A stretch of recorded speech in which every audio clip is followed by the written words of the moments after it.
In an era defined by constant digital chatter and the seismic shifts of public opinion, a storm of unprecedented scale was brewing. It wasn't a hurricane forming over the ocean, nor a political scandal breaking in the halls of power. It was a digital tempest, rapidly gathering force between two of the most polarizing and influential figures of our time, Elon Musk and Donald Trump. Their online skirmish wasn't just a feud. It was a spectacle, a clash of titans that captivated the world and threatened to redefine the very fabric of our public discourse. Before we dive headfirst into the heart of this unfolding drama, a saga so compelling you'll want to witness every twist and turn, make sure you hit that subscribe button, give this video a like, and comment below with your initial thoughts on this extraordinary confrontation. Your engagement fuels our journey into the untold story behind the headlines. The year was marked by an unsettling calm, a deceptive quiet that often precedes the most ferocious storms. Beneath the surface, however, tectonic plates of power and personality were grinding against each other. Then a single sharp tweet, a digital bolt of lightning, pierced the serene night. It came from the fingertips of Elon Musk, seemingly innocuous at first glance, yet charged with an undercurrent of challenge that reverberated across the global digital landscape. Almost immediately, the air crackled with anticipation. Followers braced themselves, sensing that this was no ordinary exchange. This was the initial volley in what promised to be a truly epoch-defining confrontation. Donald Trump, never one to shy away from a fight, responded with characteristic ferocity. His words, delivered through his chosen digital platform, were a counterstrike designed to land with maximum impact. The online world held its breath. Hashtags exploded, news alerts chimed, and every major media outlet scrambled to cover the burgeoning war of words. It was like watching two colossal entities, each with an immense gravitational pull, being drawn into an inevitable destructive orbit. The stakes felt incredibly high, not just for the individuals involved, but for the millions who followed their every pronouncement, whose own beliefs and allegiances were often shaped by the very public pronouncements of these two men. The rapid escalation was breathtaking. What began as pointed remarks quickly spiraled into a full-blown war of attrition, played out in 280-character bursts and carefully crafted statements. Each retort fueled the next, creating a self-sustaining cycle of outrage and counter-outrage. Public reactions were a chaotic symphony of shock, disbelief, and a strange, morbid excitement. Some reveled in the drama, treating it as a live-action political thriller. Others watched with growing alarm, recognizing the potential for real-world consequences from this high-stakes digital jousting. The deceptive quiet was shattered, replaced by the incessant drumbeat of a conflict that promised profound impact, not just on the reputations of its combatants, but on the very landscape of American politics and technological innovation. Everyone, it seemed, had an opinion, and the digital battleground was rapidly becoming the sole focus of a nation transfixed.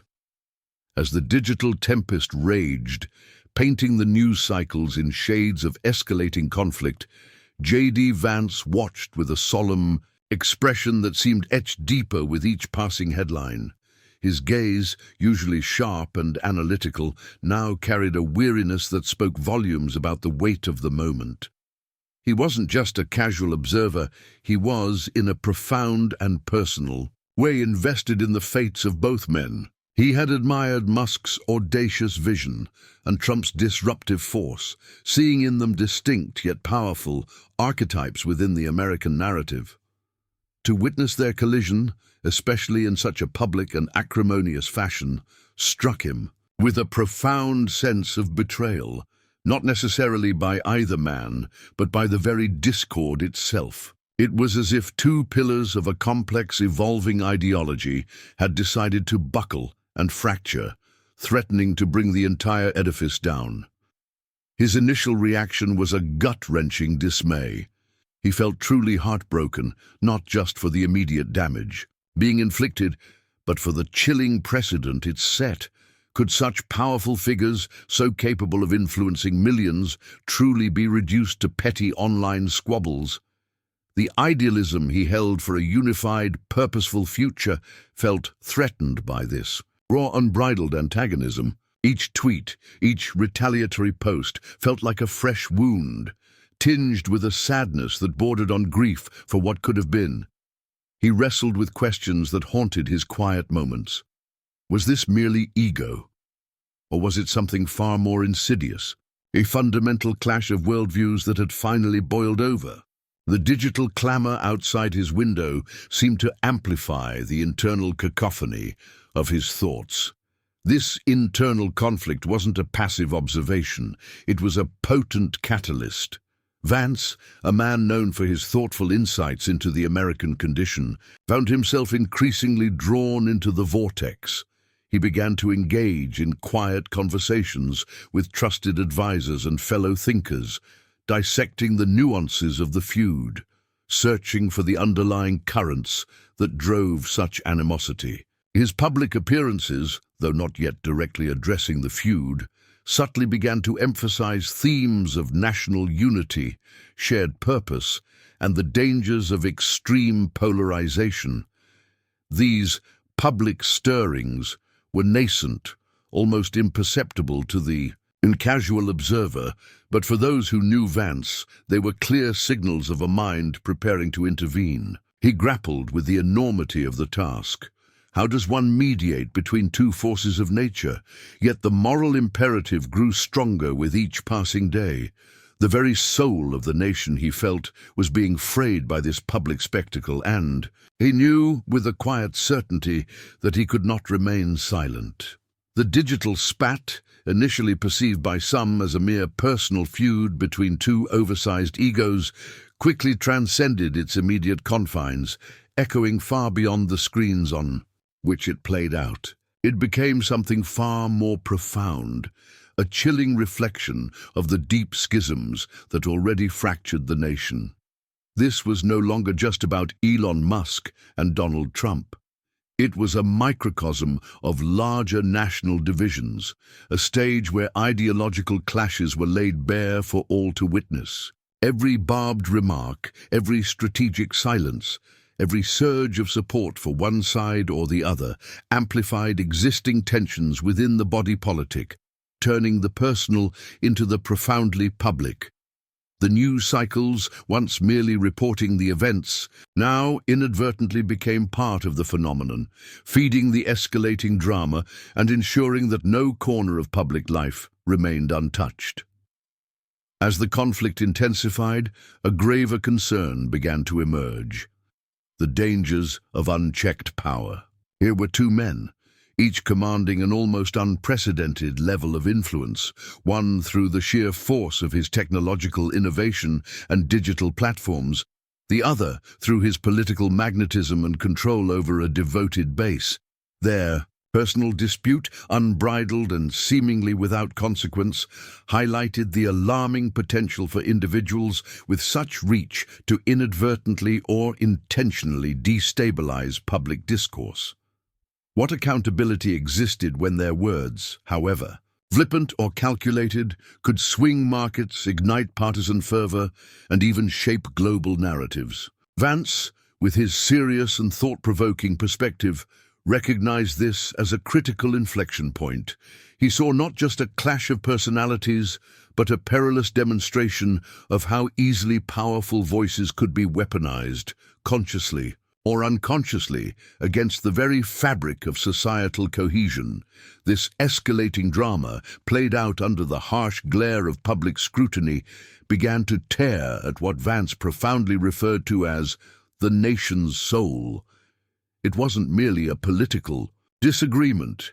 It was a spiritual erosion, a deepening of the chasm between citizens, making common ground seem ever more distant. The constant barrage of negativity, the entrenched tribalism it encouraged, and the inability of even the most influential figures to rise above base instincts, left a profound and lasting mark.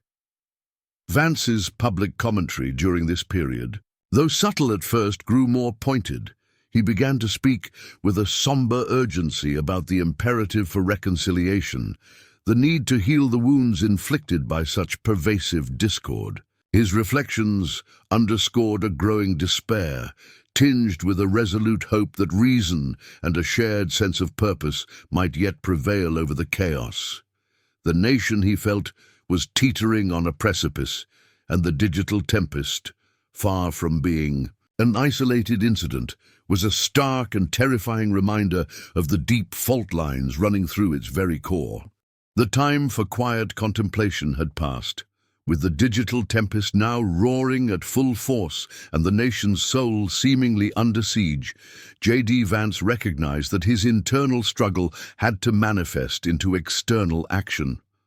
The moral imperative that had been brewing within him now burst forth in a series of deliberate, increasingly public pleas for unity. His initial appeals were woven subtly into interviews and speeches, not directly referencing the Musk-Trump feud, but addressing the broader malaise of American discord. He spoke of shared values, of the need for empathy over enmity, and of the profound exhaustion that prolonged conflict inflicts upon a people. His words, delivered with a gravitas that transcended mere political rhetoric, began to resonate with a segment of the public weary of the constant digital warfare. Yet the path to bridging such a chasm was fraught with immense challenges. Vance quickly discovered the profound difficulty in navigating the entrenched divide.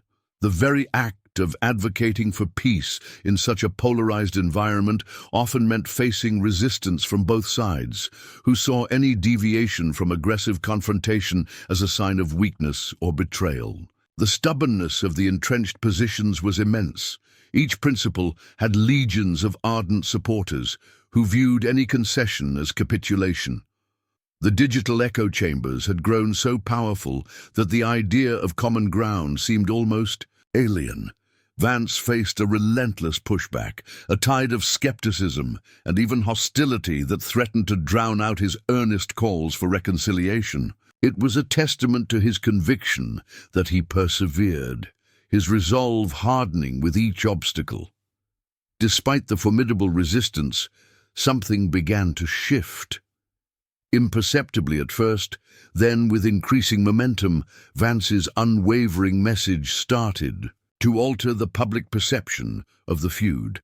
His appeals, steeped in an emotional and emotive language that spoke directly to the heart, began to crack the hardened cynicism of the online world. There was a growing weariness of the conflict, a yearning for an end to the ceaseless animosity. As Vance continued to articulate the profound cost of the digital war, his earnestness, tinged with that initial sadness, began to foster a subtle yet powerful empathetic response. The narrative, once solely about bitter confrontation, now carried the faint but distinct melody of a different possibility, the faint yet persistent possibility of healing. It was a fragile beginning, but it was a beginning nonetheless. Just as the digital skies seemed perpetually overcast with the storms of conflict, a single ray of light pierced through the gloom, unexpected and almost breathtaking in its simplicity. It was a moment that would forever be etched in the annals of this extraordinary saga. Elon Musk, the architect of so much digital uproar, made an unprecedented move. He shared Vance's video. The ripple effect was immediate, almost palpable. It wasn't a direct apology, nor a grand declaration of peace, but it was a clear signal, a tentative step towards peace in a landscape dominated by open hostility. The act itself, seemingly small, spoke volumes. It indicated a willingness, however, an assent to acknowledge a perspective beyond the entrenched battle lines, a hint of softening in the rigid stance that had defined the conflict. For the first time, a glimmer of hope flickered, and the air, previously charged with animosity, now carried a faint current of possibility. This public gesture, a digital olive branch, was the culmination of countless hours of unseen work. Behind, the public glare in the quiet corridors away from the ceaseless clamor of social media, the unseen hands of reconciliation had been tirelessly at work. Vance, having sown the seeds of unity through his public appeals, had also been discreetly leveraging his connections, engaging in careful, confidential dialogues. These efforts culminated in what would be known as the quiet meeting, a gathering shrouded in discretion, perhaps involving key advisors, or even a direct, unpublicized encounter between Vance and one of the principals or their trusted emissaries. The goal was simple, yet profound: to initiate direct communication, to strip away the layers of public posturing and allow for a raw, unvarnished exchange of perspectives. The power of this meeting lay not in its immediate outcome, but in the fact that it happened at all. A courageous step away from the digital battlefield and into the vulnerable space of face-to-face dialogue. The atmosphere following this pivotal moment was one of cautious optimism. There were no grand pronouncements, no immediate cessation of all hostilities, but a subtle shift in the tone of the public discourse. The sharp edges of the conflict seemed to soften, replaced by a more measured, if still tense, silence. The media, ever attuned to the shifting currents, noted the change, albeit without fully understanding its origins. Vance, while remaining publicly circumspect, felt a profound sense of validation. The possibility of true resolution, once a distant dream, now seemed within reach, albeit fragile. This chapter marked the true beginning of the endgame, a testament to the idea that even the most formidable walls of division could, with persistent effort and a strategic act of goodwill, begin to crumble. The journey towards healing was far from over, but the first decisive strides had been taken, guided by the unseen forces of empathy and dialogue. The quiet meeting, unheralded by headlines but profoundly significant in its outcome, slowly began to bear fruit. The process of reconciliation, however, was not an instant blossoming, but a careful, deliberate cultivation. It required a mutual understanding, an acknowledgement of the grievances and perspectives that had fueled the digital war.